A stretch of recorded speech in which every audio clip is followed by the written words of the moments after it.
Okay, well let's get started, I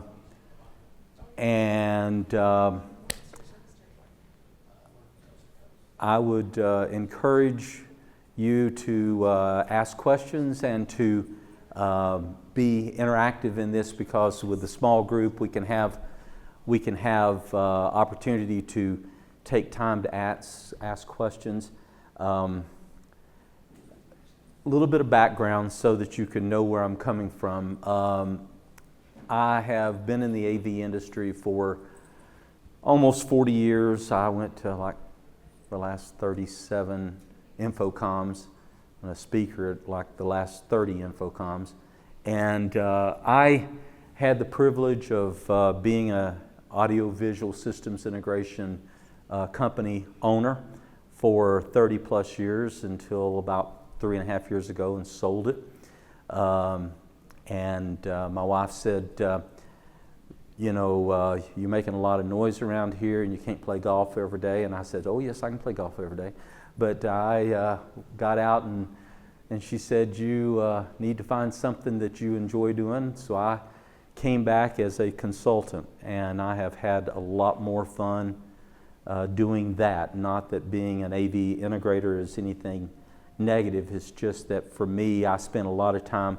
I was not an extremely good person at moving quickly to deal with people that weren't carrying the load. I wanted to rush in and save them all. I instead of dealing with the challenge, I would put it off, and that's not a good recipe for success. So I came back about 2 years ago as an audiovisual systems integration consultant in two areas. One is in the area of digital signage, and the other one is in the area of control rooms. I tend to be very, very technical. My background's electrical engineering, and I have spent a lot of time looking for marketplaces that I could bring value to. So when I submitted 2 years ago to this show, and I was on the Smart Stage and stuff last year, and thought I would go into a classroom environment this year, is talking about the area of digital signage where you can make money. And you can certainly find tons and tons of people, me being one of them, where you can lose a lot of money doing digital signage if you don't do it the right ways. And one of the things is finding out where it really does work. But let's start off with the simplest of definitions, that digital signage is where you use technology to convey messaging. Now that can be in retail environments like shopping malls, or it can be any retail environment. I would encourage you, that's not our sweet spot as an integrator. And you can use that in corporate America, and we're going to talk about some of the other places that you can use it. This morning, because there's so much to cover, this is sort of like drinking from a water hose or a fire hydrant, because there's a lot to learn. Let's start off with something that will help me a bunch. And how many of y'all have actually done digital signage? Okay. What were the areas that you've done digital signage? Higher ed. Okay. Okay. Great place, as long as your business is designed to work within and understanding the educational system, because obviously that goes to a bid system and lack of the money there. But the good part about it is education. The infrastructure, much of the infrastructure is already there. They've already got screens up. They've already got projectors in every single classroom. And when you can talk to them about emergency notification, and you can talk to them about things like that, and make it easy for the principal and other, it's a good thing. Where have y'all done digital signage? Same market. Okay. Have you done mostly elementary, or has it been higher ed, like college? It's been both, and it's mainly outdoor brick digital outdoor signage. Like direct emit LED. That's correct. Okay. That's a very, very different defined area of digital signage, because then you have to you have to follow very closely the sign ordinances that are present in every city, and you dare not. Have you ever wondered how come certain banks have these big expensive direct emit LED sitting on their property and all they can put up there is a clock? Well, that's because they got it up there, they thought they were going to be able to advertise, and then they realized that the sign ordinance said that you can't change screens but every X amount of minutes. What type of digital signage have you done? Airports. Have you integrated with their scheduling system, or is it just... Like 6 different parallel systems that all use a piece of signage to help them get their missions accomplished, right? There's flight information, baggage information, gate information, and then each of the airlines will have their own set of displays for their own content, plus we've got advertising, plus concessionaires. There's the whole ecosystem of digital signage in an airport. I've done several airports. The last one I did as an integrator was the Punta Cana Airport, and I did it as a result of working with one of my clients at the time, Duty Free Americas, and we integrated with all of the gate systems and the baggage claim and all of the thing, plus the retail side of the stores. So digital signage, well, let's just cover some of the things that are real positive. It is absolutely one of the top growth areas of opportunity, still is.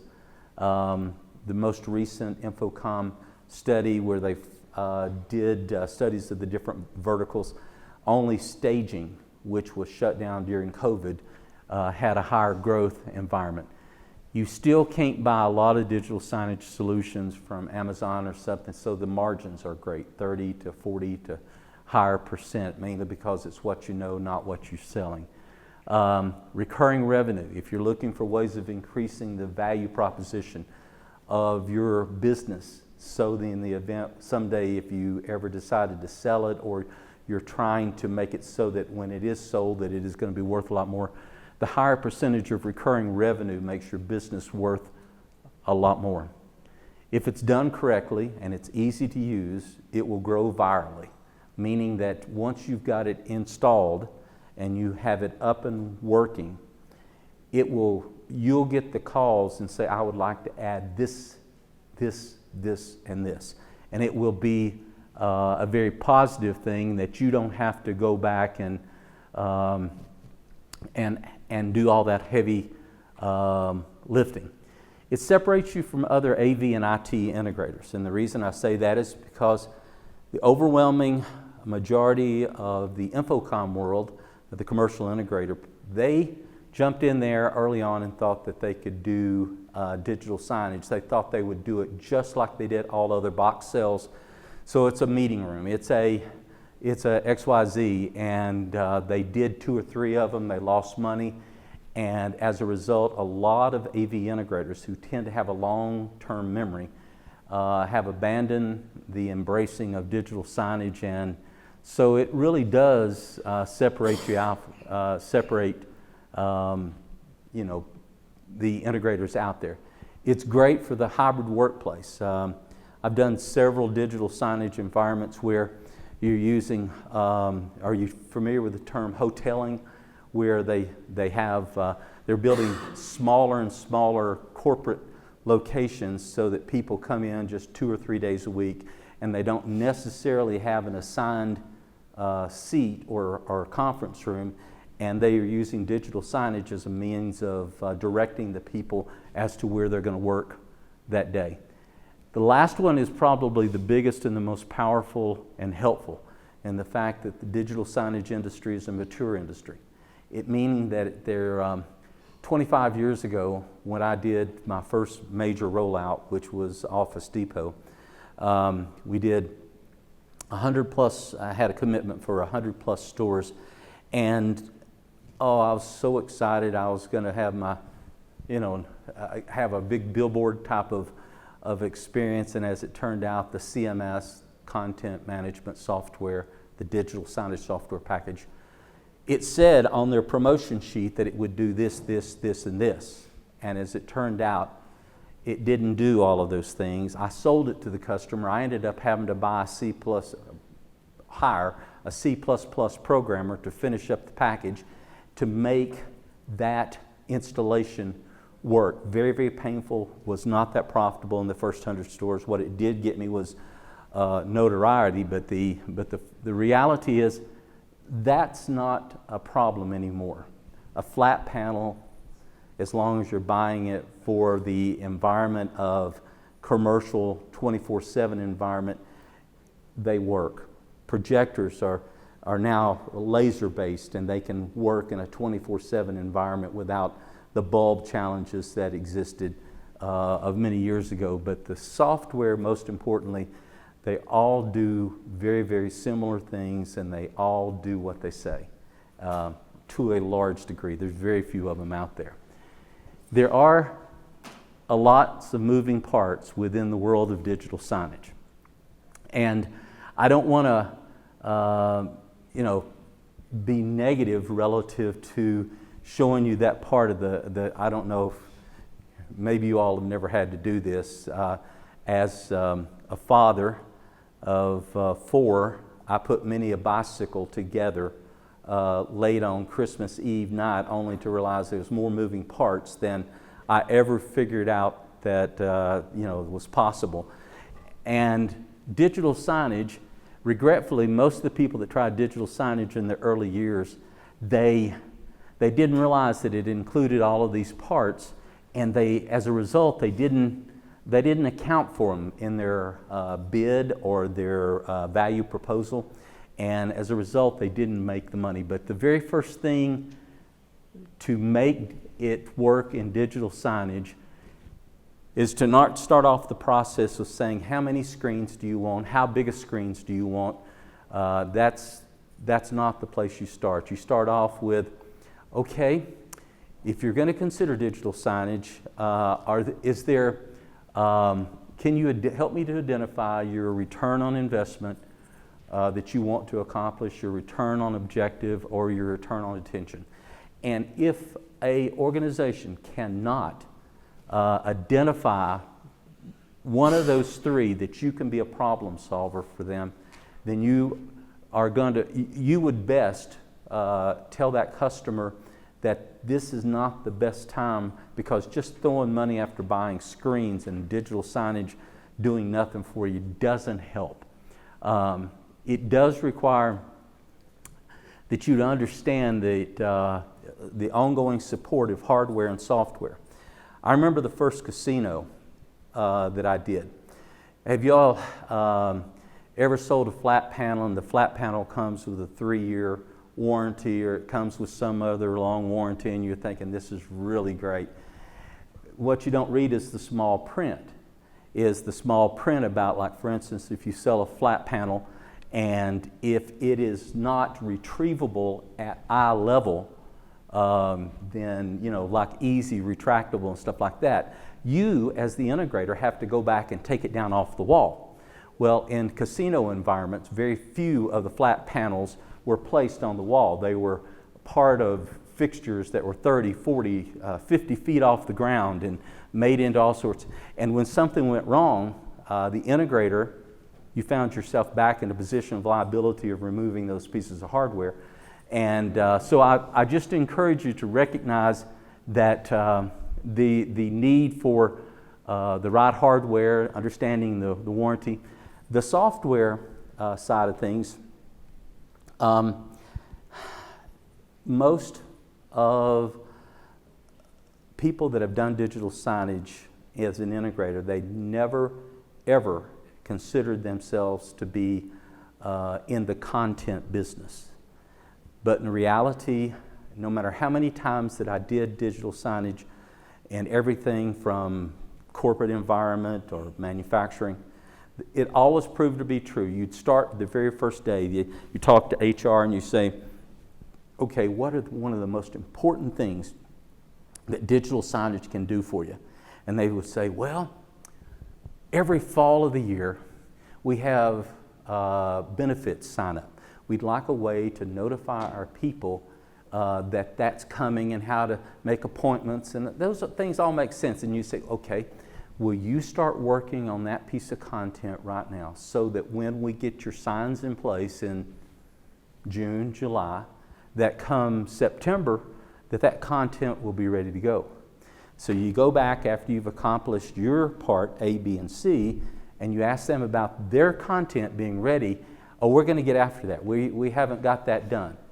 And the majority of digital signage projects end up as a frustration, many of them starting off with nothing on their screen or something there, and most people will not look at a digital signage more than twice before they disengage. They find it of no value, and so you've just wasted your money. So if you have any type of digital signage environment and they didn't take the content side of things, that's how come your project manager in your company doing digital signage is also the person that is encouraging your customer to build their content and all the time checking with them. But so there's a constant reflection of how do you support the hardware, and I don't want it to be doom and gloom. I want it to be something that you enter with your eyes wide open.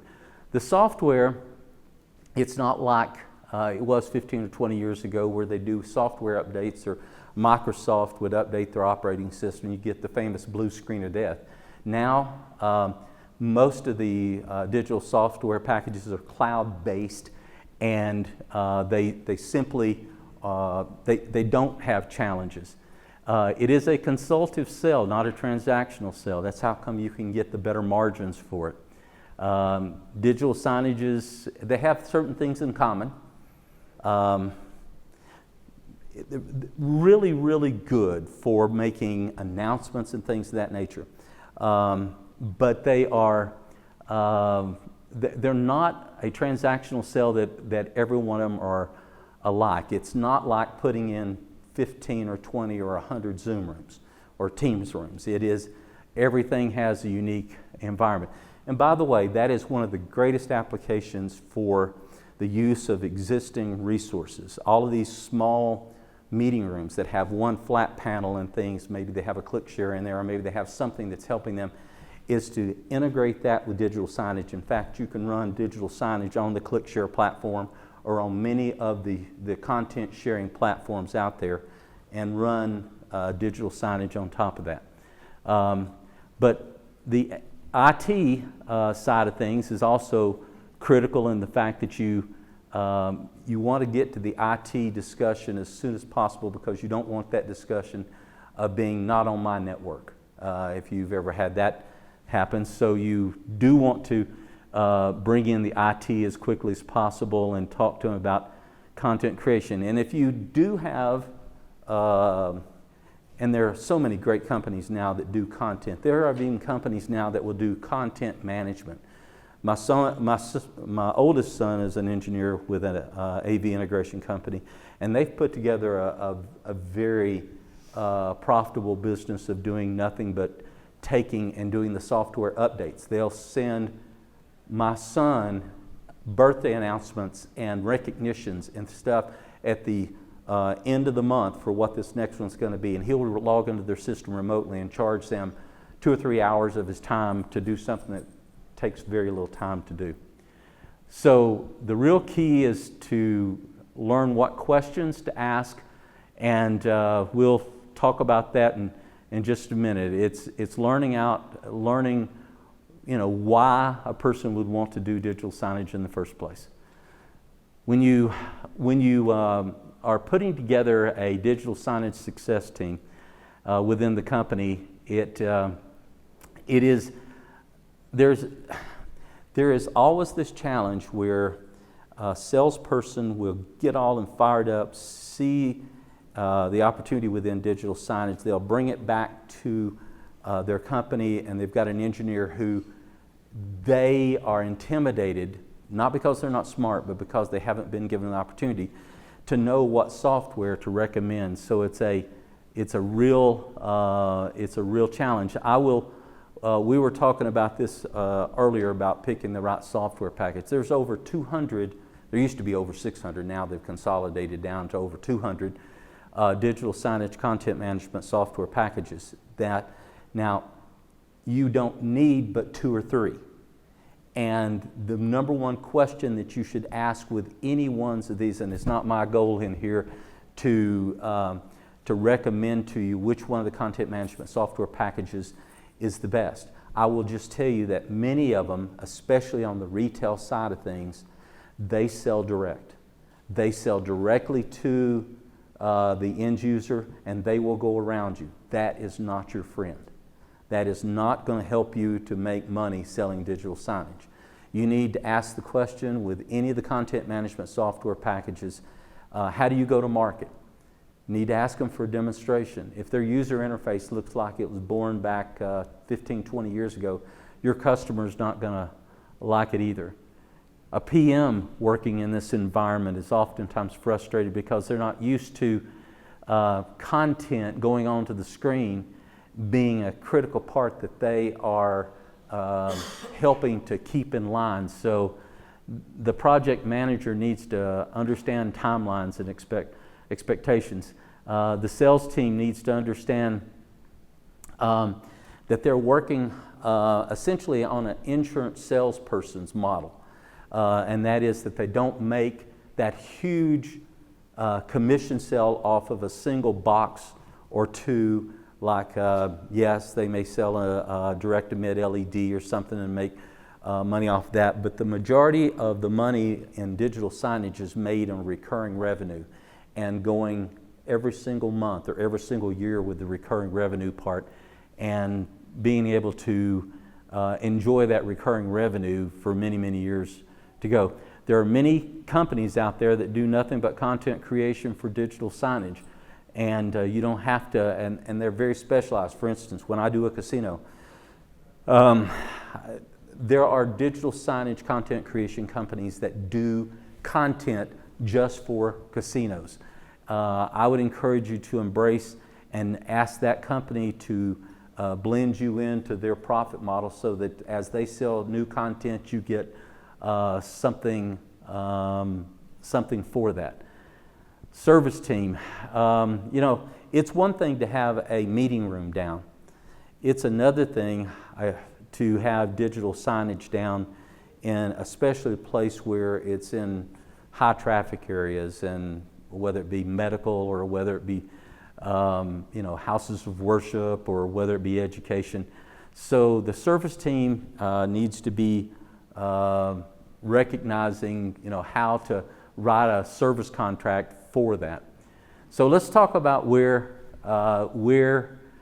it's not a good place to sell digital signage for the average integrator. Now, I have done this. I started out my career in digital signage selling to Office Depot, and that was before we understood content. We honestly thought that it was a good idea to run TV commercials synchronized across 10 or 15 screens in the Office Depot store. Nobody would watch a 30-second to a 2-minute video like you would have on television. That was just really, really stupid. But we didn't know better. We learned out, for instance, one of the milestones that was a big kicker within the Office Depot environment.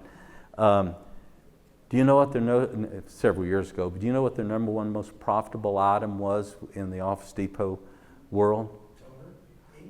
Close. The puffer air cans that you sold to blow off keyboards, selling compressed air.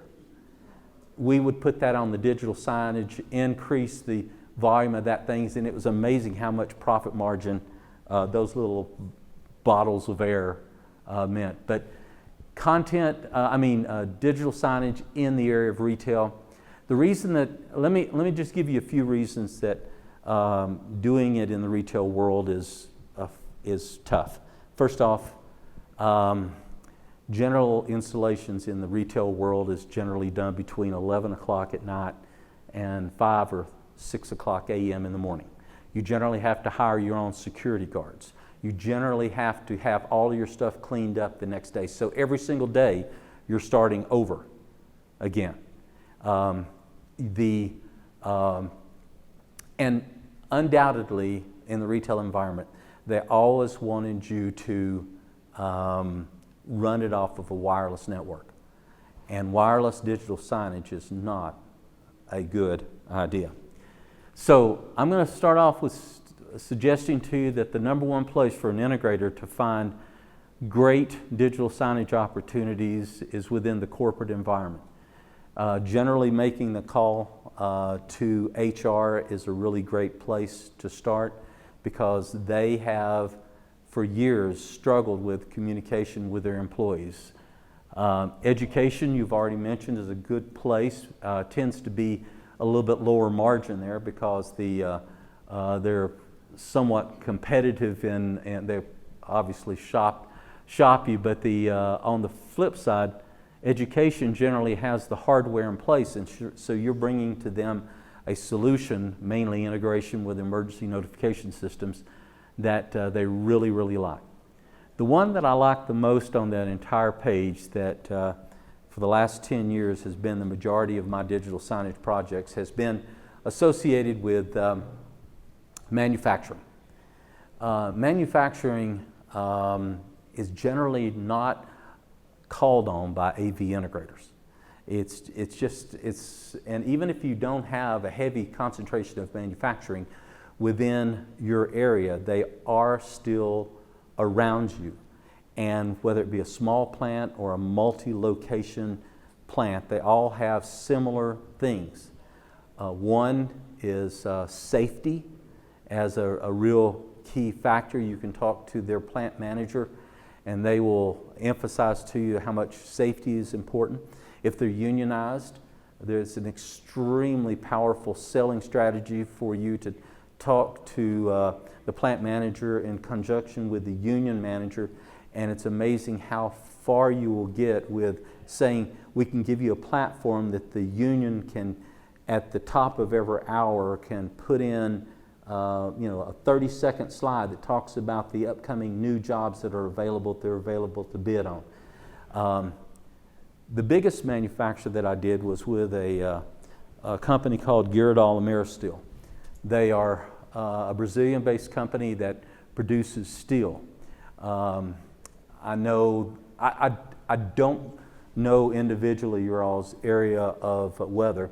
In this particular case, what brought on this opportunity was just north of Atlanta. There was a large steel plant in which there was a string of tornadoes that went through the area. And this was about 12, 15 years ago. And in this particular case, these twin tornadoes went through and came within about 150 to 250 feet of the edge of the plant. The people were still inside. They didn't have a way to get their attention in time to get them safely out of the environment. Well, this company reacted by how are we going to start protecting our employees? And I was somehow found, I'd love to say I was knocking on the door, but they found us. And the discussion about how safety was a key player for the area of digital signage, in addition to recognition. Eastman Chemical is another one of the digital signage applications that I had the opportunity to be a part of, and they use it to recognize their employees. They use that as a wonderful way of centralizing that. They use one HR department in Kingsport, Tennessee, which is their home office for Eastman Chemical, and recognize employees all over the world from that one desk of a person that has that responsibility over the thousands of employees. So manufacturing represents a great opportunity. Healthcare is another one that represents, we were speaking of healthcare a little bit earlier. Understand that majority of the healthcare digital signage is funded by Big Pharma. Generally, the funding is readily available. They've got, Big Pharma will be more than ready to jump in there and to fund digital signage within the medical environment. Your challenge is working with the client to make sure that the content is a valuable thing for the people that are going to see it. It shouldn't be just an advertisement for a new drug. Museums are another great place. I know that the rave people that are videoing, that put on the education side of this things, they're based over in the Chapel Hill area of North Carolina. And I had the opportunity to do a big museum over the Basketball Hall of Fame over there for the University of North Carolina. There's digital signage is a wonderful application for museums. Generally, you want to partner with a specialist in the area of museum design and become their the arm. Houses of worship. Biggest challenge with houses of worship is that, as we were speaking earlier, is you've got to make sure that you don't give them your intellectual property, so that just later they turn and they find somebody that'll take your design and turn it into their solution, and you got nothing out of it. Transportation is, I've noticed I got transportation there twice. Maybe it should be emphasized twice. Transportation is readily available. I've done some airports, but it does require a level of IT integration that a lot of companies in the AV industry maybe not the most comfortable doing. I'll leave my... So the thing that it serves as the biggest stumbling block for digital signage is that many of the owners or senior management of companies in the AV industry have memory of digital signage when they tried to sell it as a box and it didn't go well. They don't know the right questions to ask, and that sheet of paper, if you wanted to write me an email, I'll be glad to give you for your individual vertical. I'll be glad to send you some questions that will get you right to the right person, mainly centering around ROI, ROO, and ROA. And that's return on investment, return on objective. A return on objective will be something that's not selling a box. Return on attention. I was at the University of Kentucky about a year ago, and I was walking through their campus, and they were asking me, how do we make our digital signage system better? Well, I said, what is the biggest challenge? Is nobody ever looks at it. Okay, well, that can be as a result of content, can be as a result of technology and placement. In their particular case, they had the opportunity to correct some placements of where their signs were and make a major impact. I would encourage you to that the majority of digital signage success and failure is determined by writing a good scope of work and putting metrics on how you're going to measure success within the world of digital signage. And again, I'd be glad to help you with some of those scopes of work. I've got templates that I have done over the years. I'd be glad to send you. That is, if that would be of help to you. Timelines. Digital signage back 15, 20 years ago used to take a year and a half, 2 years to get an average digital signage system sold because it was such a new concept. Today they're flowing 3 to 6 months or even less. And that's because it's no longer something that's novel. It's very, very commonplace. The main thing is to make sure that your project manager knows and to all the time work within that environment that they can project manage to when content's going to be available. So when you're looking at digital signage, the real numbers are, over the years that I've been selling digital signage, I didn't have any digital signage systems except for that first year when I was doing Office Depot and had to hire my own C++ programmer. I didn't have any that came in less than 30%. Most of them are closer to 40%. And that's recurring revenue that helped value the company so that when the company was time to be sold, I had a very significant value appreciation based on the number of recurring revenue customers that I had with digital signage. Anyway, I know that was a lot in a hurry. What are some of the questions that you have relative to digital signage? Yes, sir, Mike. So, do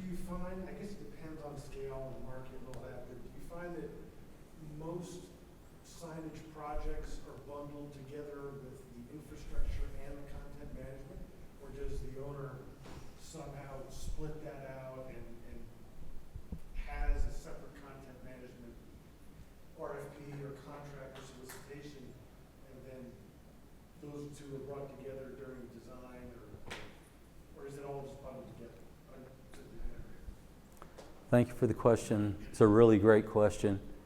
I'll answer it in a way that is familiar to everybody in this room. How often are we as AV people brought in at the start of a job? Let's see. How many of you are in this category? 0. Because we are the afterthought. Digital signage is very seldom a part unless it's something like a museum or an arena where a large LED board is the focus of life, is big time. But as far as a corporate environment, one of my largest customers even to this day is a company called Signage, one of the largest kidney renal care facilities in all of the world. They're based in Germany.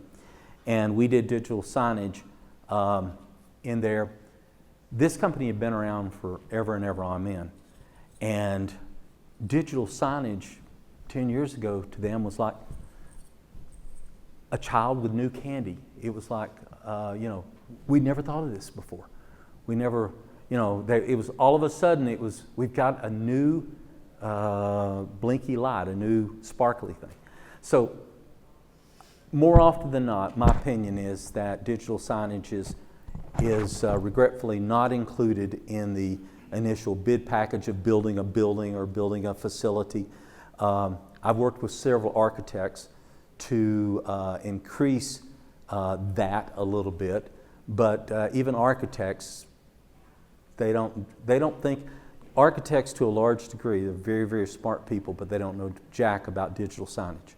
They don't know what it takes, and they'll just put a general description there, put up a 55 or a 70 inch or a video wall here, and no mind as to what it's going to be used for, and then it goes out as a general who can buy the cheapest 85 inch flat panel, and then you get a Best Buy consumer grade, no way of turning it on and off or anything of that nature.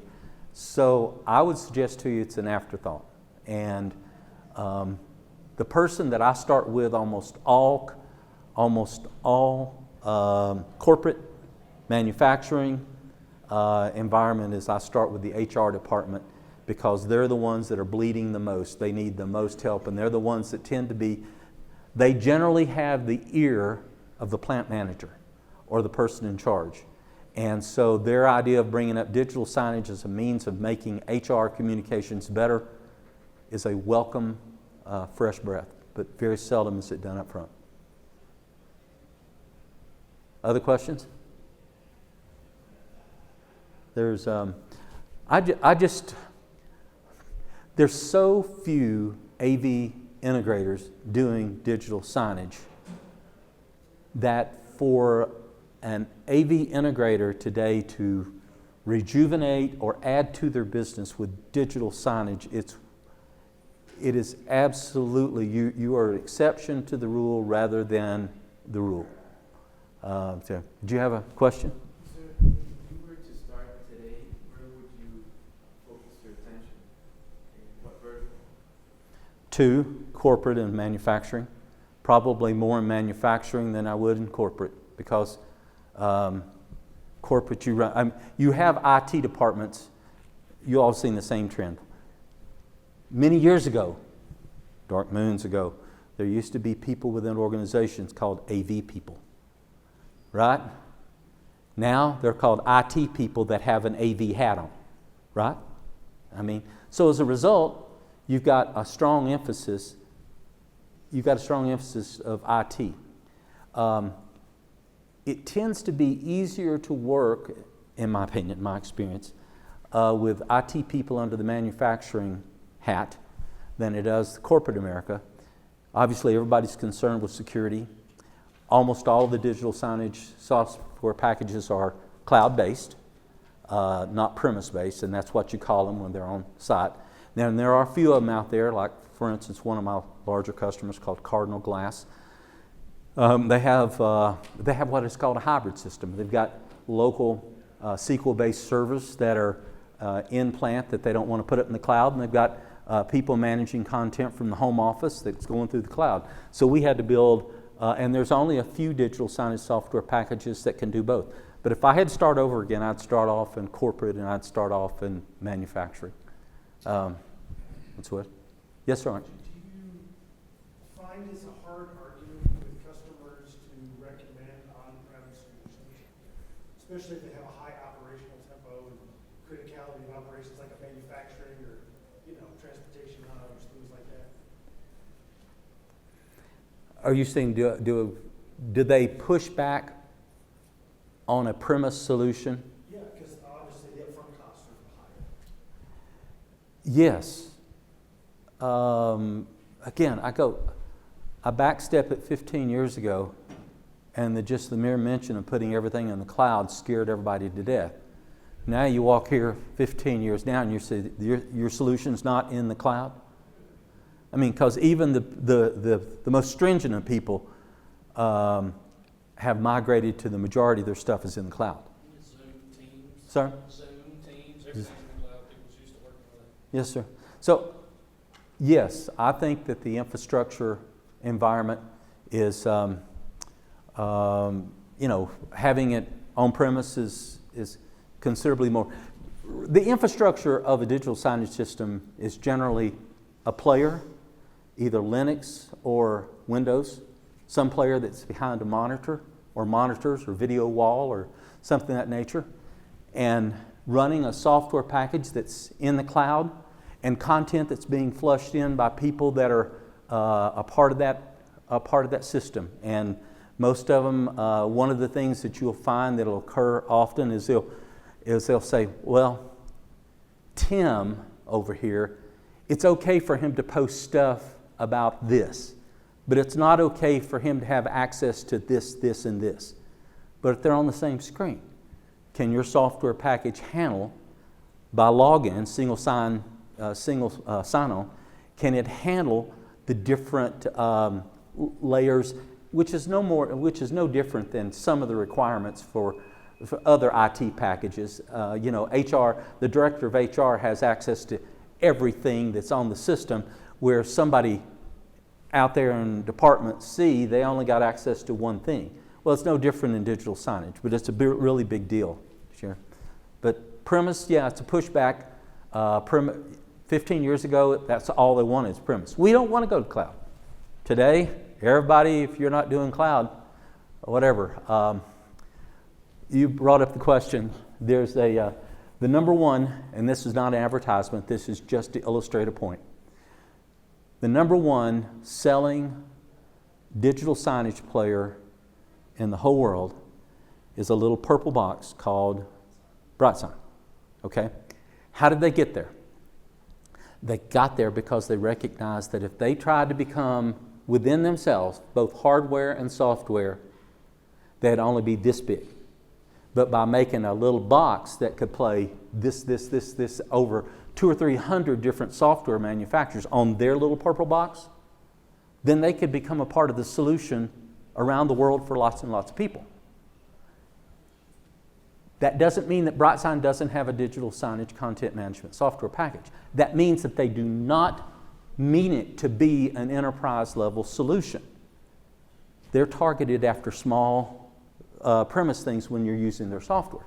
That's how come when you go after a larger account and you're asking the questions, and there is a whole, I've got a whole 2-page Word document that I use when I'm sitting down with clients, because like I said, I'm not making this up. I literally asking them, what do you want to accomplish with your digital signage investment? And we'll go through 5 or 10 questions, and if the answer to all of those is just generally, yeah, we'd like to make that better, I said, well, how are we going to measure that? And if Mike, and after about 5 or 6 questions, I'll say with the greatest of respect and the greatest of timing, this is not the right time for you to do digital signage. This is going to be a waste of your time and money. Until you can go back over here and step and clearly outline what you want to get out of it, how we're going to measure it, don't do it. That's where we've messed up in the past. Because throwing technology after something just for the sake of technology is a surefire way of losing money. Other questions? Yeah, shoot. I'll keep Us. Question, do you Huh? find that customers are prepared for the amount of, No. for the amount of cost each year it's going to take them to keep their content fresh? Digital signage upfront cost is this compared to this as to what it costs to keep good content on the screen. This is where the investment falls apart. And when you, as an integrator, do not tell them about this, you have lost your credibility as well. So the best way is to say up front, Mr. or Miss Client, when you're looking at an investment, how long do you want that investment to work for you? Well, their question, it's always pretty much the same answer, as long as it possibly can. Okay, it's pretty much, that's they use different words for it, but as long as it possibly can. Okay, if I sell you a solution that I know is going to have a train wreck inside of 1 year, have I done you a service? I'll say it just like that. And they say, well, no. Is these flat panels not last any longer than that? These players don't last any longer than that? I said, we're not talking about that. We're talking about the screens and the content that goes on the screen. Because today, my first flat panels, when we sell into Office Depot, you know I was selling Fujitsu 42-inch plasma screens. You know how much they were selling for? Get this, $14,000. $14,000 was for one 42-inch, 720 flat panel. Today, you can buy them for $300-400, and they're 10 times better than those. That's not where they're going to fail. They're going to fail. They're going to fail because they didn't have their content, and you didn't help them. You know, you can tell them, look, the real investment here is not what you perceive it to be of buying 50 flat panels and installation. The real investment is who are you going to put in charge of keeping your content fresh, and more importantly, is there skin in the game by management to find out if your metrics that you set, here's a metric. I use just Cardinal Glass as an example. When we first put in their digital signage. Well, first I went up there as a consultant, as being drawn back in, blessed to be drawn back in on a big classroom environment. They showed me this room divide system, and long story short, they said, and we've got a budget of XYZ, and I smiled real big. I did this. Closed the sheet of paper, and I says, I'm not going to start off a relationship based on a lie. You can't get all of that. It's on that piece of paper for that budget. And they broke out laughing. And I said, what are you laughing at me for? I'm serious. I'm sitting there going, what do you mean you're laughing? He says, well, the other two integrators that was in here before us lied and said they could do it. We know you can't do it. Well, after I got done with that design, got an integrator that came in there. I was walking around the plant and I'm noticing there's a screen. What's common in those screens? Black. Nothing on them. What used to be? Oh, that used to be our digital signage system. Well, what happened? Well, really nobody kept up with where the content was. You mean you've got safety concerns, you've got labor, you've got HR, you've got XYZ, and nobody can find time to do that? Today, if you go up there, you will be mesmerized. Shoot, I gave them an idea. I said, your plant manager put a new 100-foot flagpole at the entrance of your plant. Big old, you've seen these big monster flags, okay, big monster flags. But I says, do your employees know why when that flag is at half-mast, why it's at half-mast? Do they know the history about the flag? Just include a little bit. Have somebody you'll find somebody that's patriotic that'll want to emphasize that plant. People stand around all the time going, well, I didn't know that. You know, I didn't know what the red, the white, the blue, the stars. I don't know why it was half-mast today. And all those things are perfect for digital signage. But the answer is, They're not prepared for the most impactful part of the investment, which is keeping content fresh, renewed, and that's where the big return on investment happens. What happens in that first 6 months? Easy. Everybody, new sparkly thing. But you go back, like I do at all my customers, and say, look, as a part of your contract, and I'm telling you now, and I'm going to charge it for you now, it says, I'm going to come back 6 months from now, and I'm going to sit down with your client, your individual employees, all the way down in the darkness of the basements and everything else, and I'm going to ask them, what do you remember that was on the screen? And if they tell me they don't remember anything, I'm going to come right back to you and I'm going to say, we failed. We failed. What do we do to fix it? Because we only got one chance. So I'm suggesting to you content, 10 times more important. That's how come when I had this, when I had this printed out to you, I had this diagram here. The most important thing is content. The second one is connectivity. The reason why, and all of these things, I've got it numbered out here. You touch all of the dots or don't do it at all. But here's your game plan. Here's your game plan. You touch all the dots, and digital signage will make you money.